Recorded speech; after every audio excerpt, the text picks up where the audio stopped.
सिख या गुरुद्वारा सिर वहां जाकर झुकाया जा सकता है, वहां ऐसे किया जा सकता है, सिख कभी ऐसे नहीं करता। तो मैं उनको कहता हूं कि हाथ मत फैलाना, इसकी बातों में मत आना।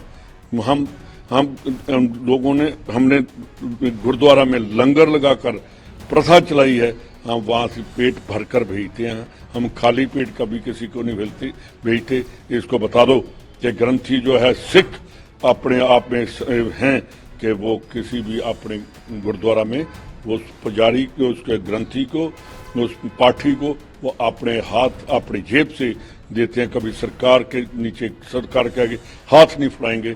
ये भीख मांगने वाले नहीं हैं, ये तो देने वाले हैं। सिख जो है वो मेरे ख्याल अब मैं क्या बोलूं इसके लिए कि धर्म निरपेक्ष हमारा सेकुलर कंट्री है।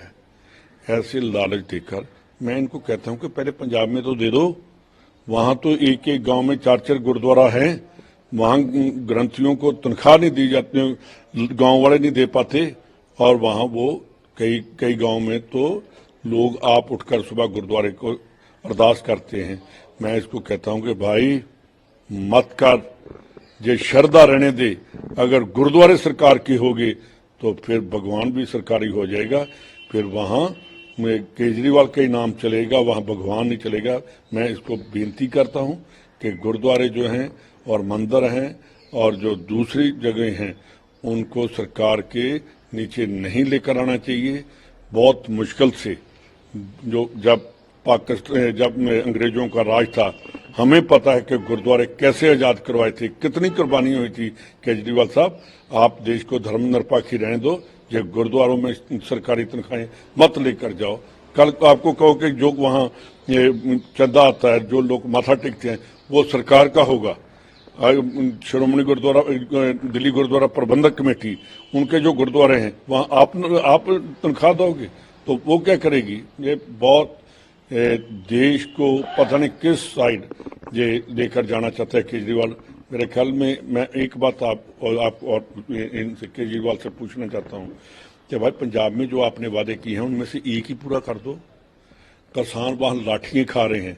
ये इलेक्शन से पहले इसने कहा था कि मैं एमएसपी मैं दूंगा, आज कहां गई एमएसपी?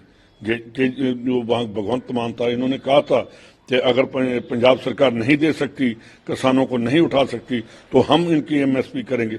आज किसानों को दिल्ली नहीं आने दिया जा रहा, इसने रोक कर रखे हैं, इसकी गवर्नमेंट ने रखी हैं।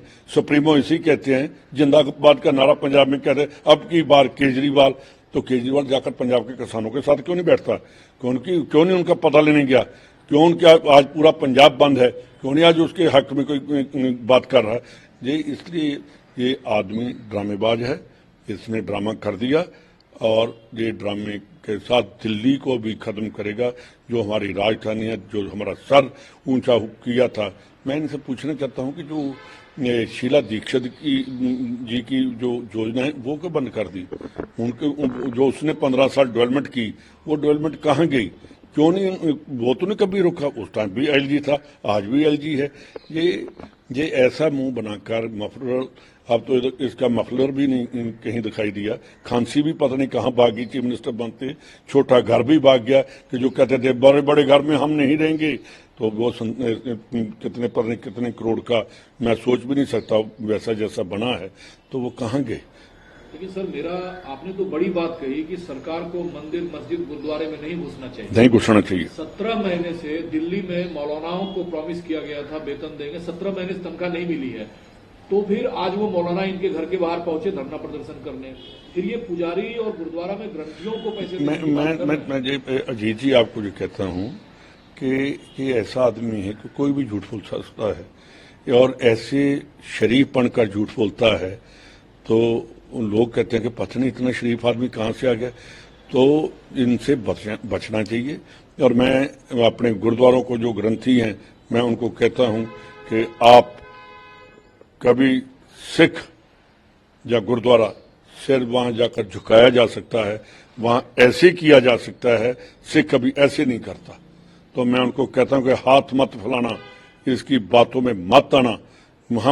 हम लोगों ने हमने गुरुद्वारा में लंगर लगाकर प्रथा चलाई है, हम वहां से पेट भरकर भेजते हैं, हम खाली पेट कभी किसी को नहीं भेजते। इसको बता दो कि ग्रंथी जो है सिख अपने आप में हैं कि वो किसी भी अपने गुरुद्वारा में वो पुजारी को, उसके ग्रंथी को, उस पाठी को वो अपने हाथ अपनी जेब से देते हैं। कभी सरकार के नीचे, सरकार के आगे हाथ नहीं फैलाएंगे।